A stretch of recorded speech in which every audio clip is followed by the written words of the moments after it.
Halo, kami dari kelompok 2 S1 Farmasi Pagi Stikes Bani Saleh. Di sini kami akan melakukan promosi kesehatan dengan tema putus penyebaran COVID-19 dengan beranggotakan Anggraini Fatima, Aprilia Lestari, Brilian Wahyu, Lisa Chandra Ayu, Rahel Luciana, dan Sakando. Di sini saya akan menjelaskan sedikit apa sih itu promosi kesehatan.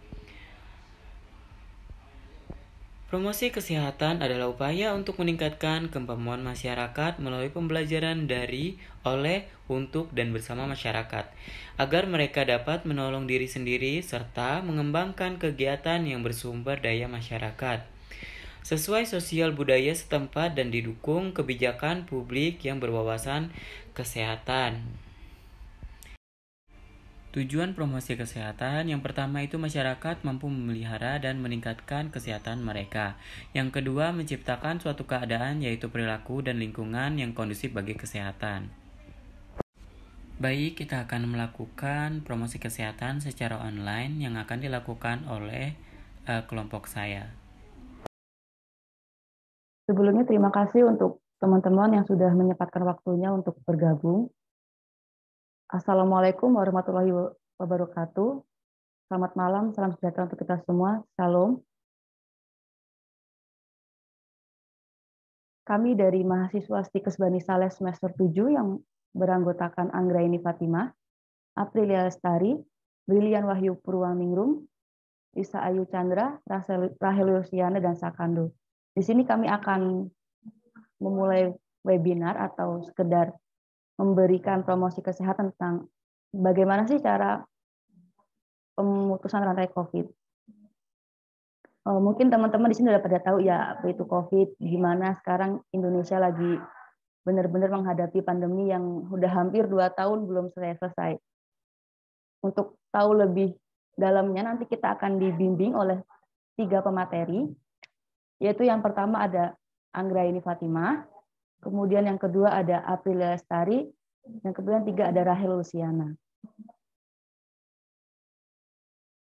Untuk mempersingkat waktu, kami akan mulai untuk presentasinya.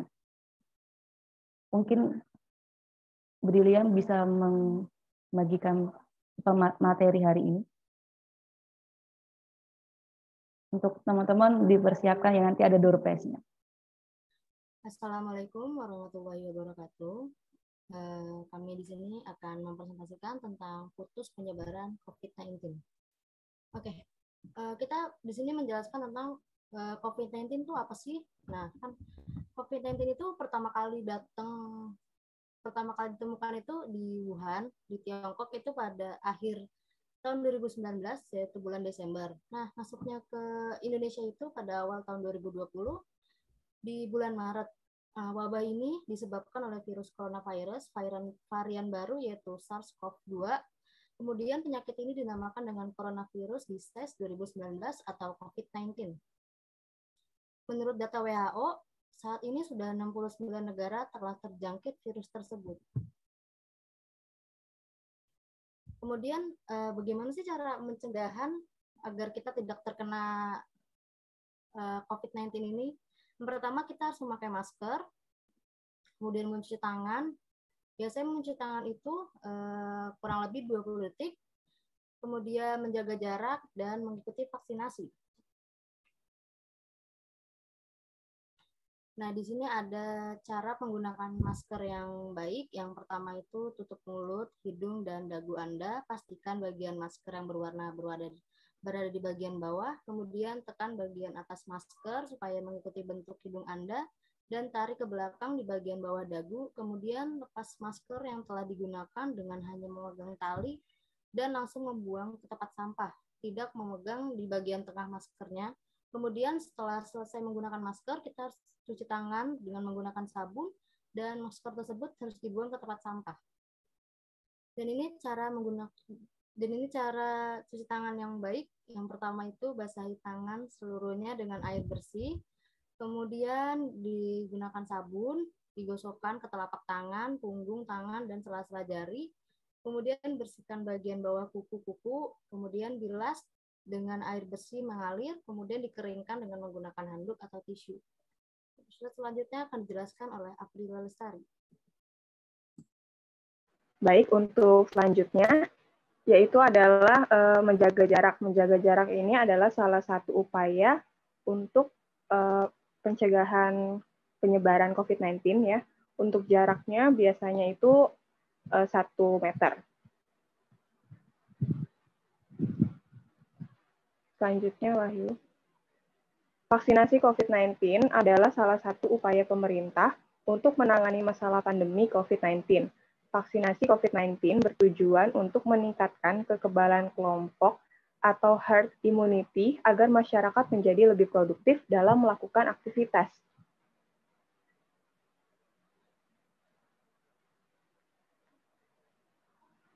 Untuk vaksin-vaksin yang digunakan di Indonesia, yaitu ada beberapa ya. Yang pertama ada vaksin AstraZeneca, yang kedua vaksin CoronaVac, vaksin CanSino, vaksin Janssen, vaksin Moderna, vaksin Pfizer, dan vaksin Sinovac. Di Indonesia sendiri, total dosis yang sudah diberikan yaitu sebanyak 202 juta, dengan total orang yang sudah divaksin, yaitu dosis 1 dan dosis 2, sebanyak 77,7 juta, dan presentasi vaksinasi secara tuntas yaitu 28,4%.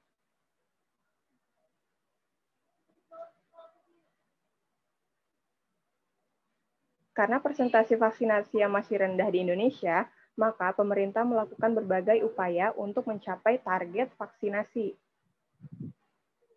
Untuk upayanya sendiri, pertama yaitu adalah penyuluhan. Penyuluhan ini berupa pentingnya vaksinasi dan juga usaha untuk mencegah penyebaran COVID-19, misalnya yaitu 3M, yaitu memakai masker, menjaga jarak, dan juga mencuci tangan.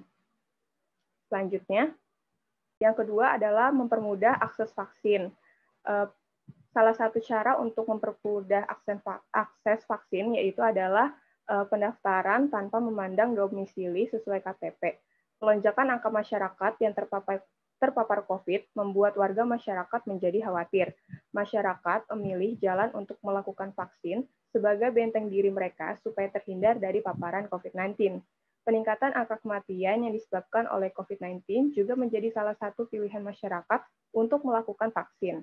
Rasa khawatir dan keresahan dari masyarakat berimbas kepada hal yang positif. Pemerintah yaitu memanfaatkan dengan baik terhadap kekhawatiran masyarakat dengan mempermudah akses dari vaksin.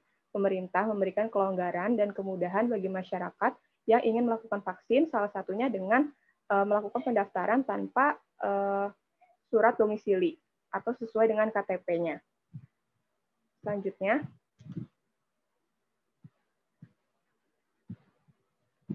yang pertama untuk alur vaksinasi yaitu pendaftaran.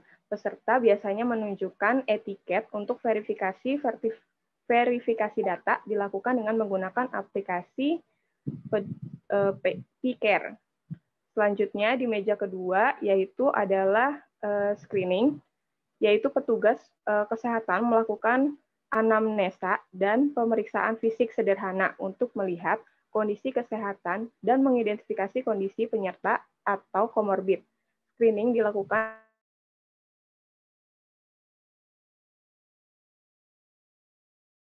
informed consent. Yang ketiga yaitu vaksinasinya. Petugas memberikan vaksinasi secara intramuskular sesuai prinsip penyuntikan yang aman. Petugas memasukkan nama vaksin dan nomor batch vaksin yang diberikan kepada sasaran pada aplikasi P-Care. Selanjutnya di meja 4 akan dilakukan pencatatan dan observasi.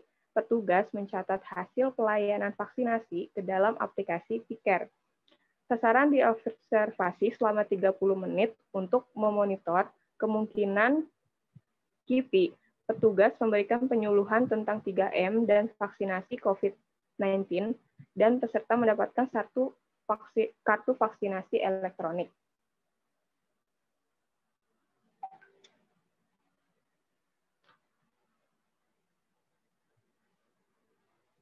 Selanjutnya,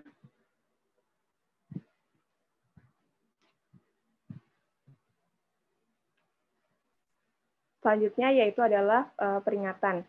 Peringatan menjadi salah satu pilihan pemerintah yang dirasa masih efektif.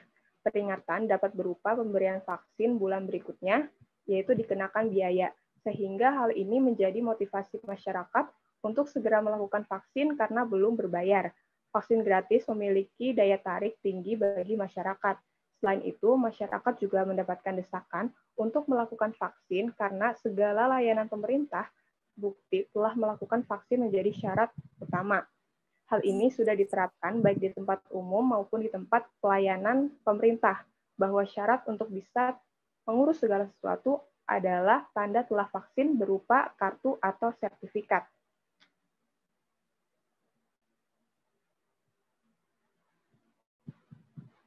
Selanjutnya akan dijelaskan oleh teman saya, yaitu Rahel Luciana. Baik, selanjutnya di sini ada contoh dari poster untuk pemutusan penyebaran rantai COVID-19. Yang pertama yaitu adalah ajakan untuk vaksinasi. Selanjutnya, selain dari vaksinasi sendiri, walaupun kita sudah vaksin, kita juga harus tetap mementingkan yang namanya 3M. 3M itu yang pertama adalah mencuci tangan. Jadi kita harus rajin-rajin cuci tangan, walaupun kita sudah vaksin ya. Yang selanjutnya adalah menjaga jarak. Untuk menjaga jarak, yaitu bisa jaraknya antara 1 sampai 2 meter. Yang ketiga, yaitu adalah memakai masker. Tadi sudah dijelaskan juga bagaimana cara menggunakan masker yang baik dan benar. Oke, teman-teman, demikian materi yang kami sampaikan. Sekiranya materi yang kami sampaikan dapat menjadi panduan bagi teman-teman untuk tetap menjaga tubuh kita semua dari COVID ini sehingga kita tetap senantiasa sehat. Selanjutnya kita akan mengadakan tanya jawab. Mungkin dari teman-teman ada yang ingin ditanyakan atau ada yang belum jelas. Untuk selanjutnya akan dipandu oleh Rahel. Dipersilakan untuk Rahel. Permisi Kak, mau tanya. Iya, boleh diperkenalkan namanya. Perkenalkan, nama saya Farisa Tifyaurin. Saya ingin bertanya, apa jenis vaksin yang lebih efektif untuk mencegah COVID-19? Terima kasih.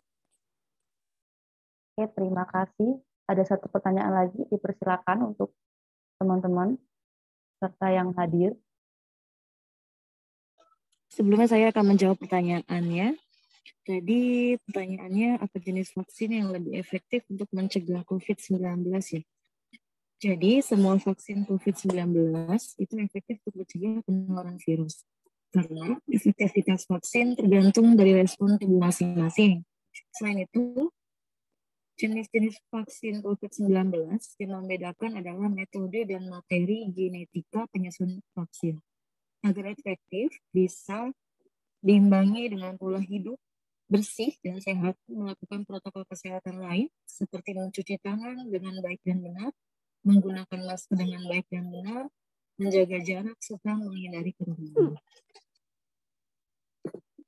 Ini yang tadi sudah dipresentasikan ya, ada contoh-contoh vaksinnya. Ada AstraZeneca, CoronaVac, CanSino, Johnson, Moderna, Pfizer, dan Sinovac. Ayo, siapa lagi yang mau bertanya? Satu pertanyaan lagi. Dipersilakan untuk teman-teman, jika ingin ada yang ditanyakan. Dipersilakan satu pertanyaan lagi. Assalamualaikum warahmatullahi wabarakatuh. Perkenalkan, nama saya Novia. Saya mau bertanya, apakah vaksin itu aman? Terima kasih.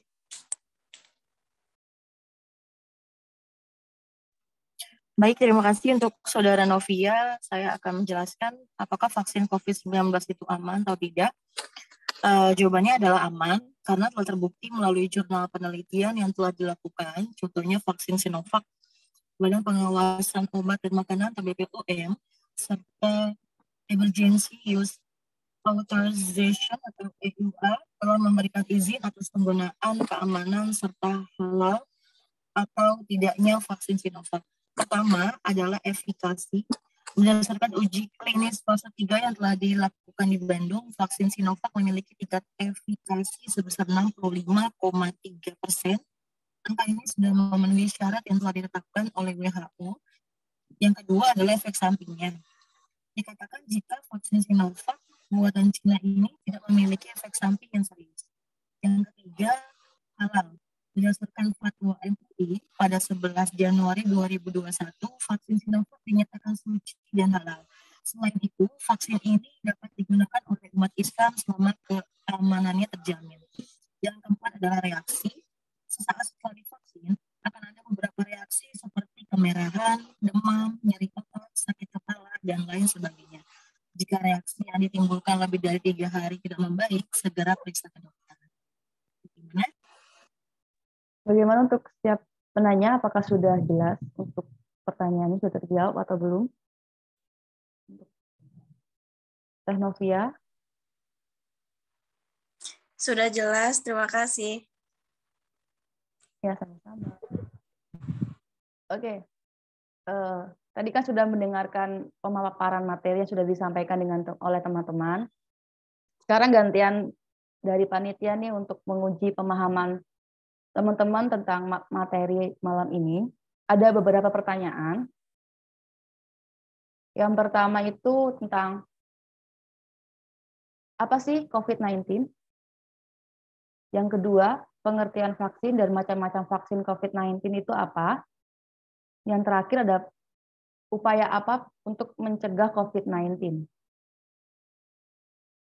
Dipersilakan teman-teman untuk menjawab setiap pertanyaan yang sudah diberikan dari panitia. Ini ada door prize-nya, teman-teman. Sangat menarik hadiahnya. Jadi jangan sampai terlewatkan. Terima kasih. Mau coba jawab dong ini yang vaksin, macam-macam vaksin. Iya, Sulis. Dipersilakan.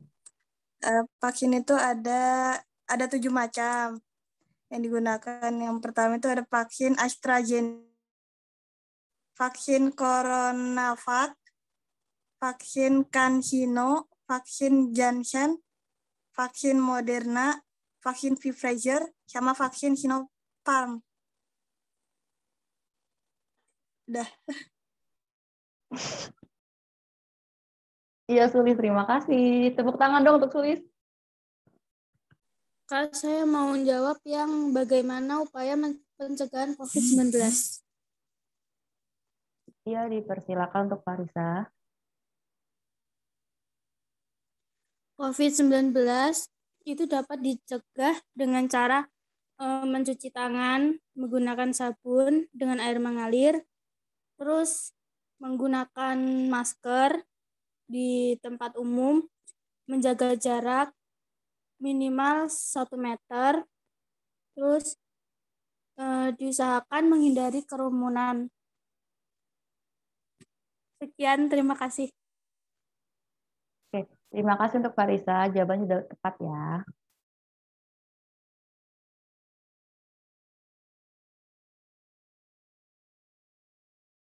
Untuk soal yang terakhir, mungkin dari teman-teman yang lain ingin menjawab. Saya mau coba jawab upaya pencegahannya. Ya, dipersilakan. Yaitu ikuti peraturan 3M, menjaga jarak, memakai masker, sama mencuci tangan, lalu ikut vaksin. Ya, terima kasih Novi untuk jawabannya. Sudah tepat ya. Oke teman-teman, kita sudah ada di ujung acara. Terima kasih untuk waktunya. Dari acara webinar kita malam hari ini, saya sebagai moderator mau mencoba menyimpulkan apa sih yang sebenarnya kita bahas dan apa yang kita dapat.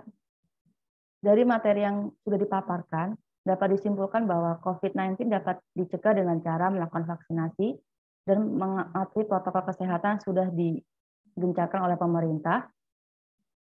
Seperti yang dijelaskan oleh teman-teman tadi, ada mencuci tangan, menjaga jarak, dan menjauhi kerumunan dan memakai masker. Sekian dari kami. Mohon maaf jika ada salah-salah kata dalam penyampaian materi maupun selama berjalannya acara pada malam hari ini.